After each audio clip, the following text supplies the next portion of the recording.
In this week's Parsha we have Kriyas Yamsuf.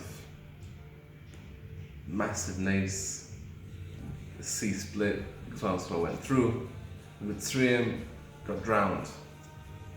Now before the whole story unfolded, the Yidden were shouting, there was chaos, confusion, no one knew what to do, they were all complaining and some were davening, and Moshe was davening to Hashem, and Hashem says, Ma titzek elai, why are you davening to me? Davar b'nei Yisrael v'Yisrael, talk to the Yidden, they should just go.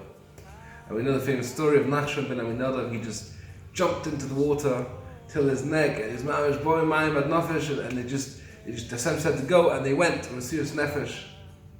They just did what Hashem said to do, without thinking. And this Mesirus Nefesh really was what brought down the nace.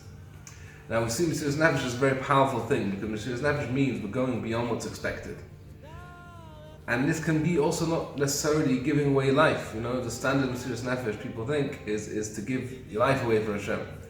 The Mesirus Nefesh also means your Nefesh, your Tzeinus. And we all have things we want and things we expect for ourselves. And things we expect to be in a certain way. And sometimes we need to get beyond that. Like for example, if we're mad at someone for a very good reason, and the expected reaction is to do something back to them, or say something back, or be angry. But Mesirus Nefesh would be to transcend that expected reaction and find something bigger than ourselves. To transcend ourselves. We don't feel like we can overcome the current situation. But Mesirus Nefesh is exactly the reality where we find a new reality that doesn't exist yet within us, and we bring down the nace.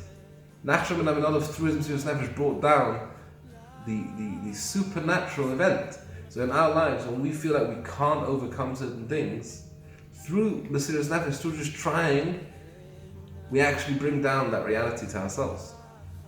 It says in the Parsha, just after Kriyas Yamsuf, it says, Vayasa Moshe. And Moshe made the Yidden had to leave because there was so much money there, Chazal say, so much gold and silver, they didn't want to leave. So Moshe says, Vayasa Moshe, he made them leave. And the Medrash brings, Vayasa Moshe is the same psukim as in Tehillim, it says, Vayasa katzoin amoi. That the Yidden were like sheep.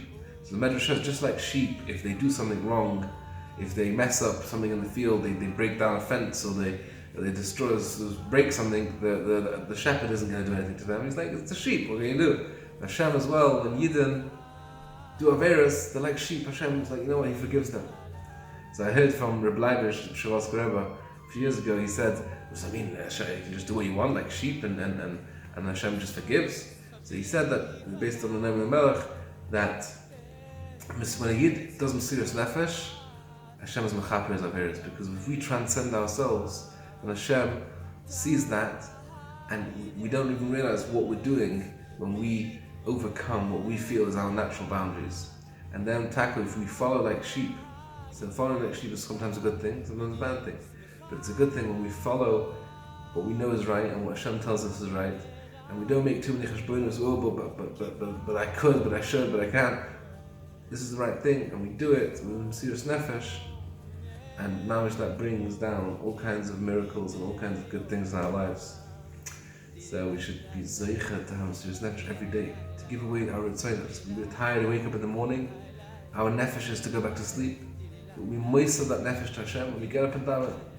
We don't want to learn, we don't want to help someone. Moister nefesh, we constantly moister nefesh, and it's the same thing. So we should be zeicha to have nisim in our lives and be moister nefesh, and have the koyach to overcome everything that comes across in our way. Shabbos, Shira.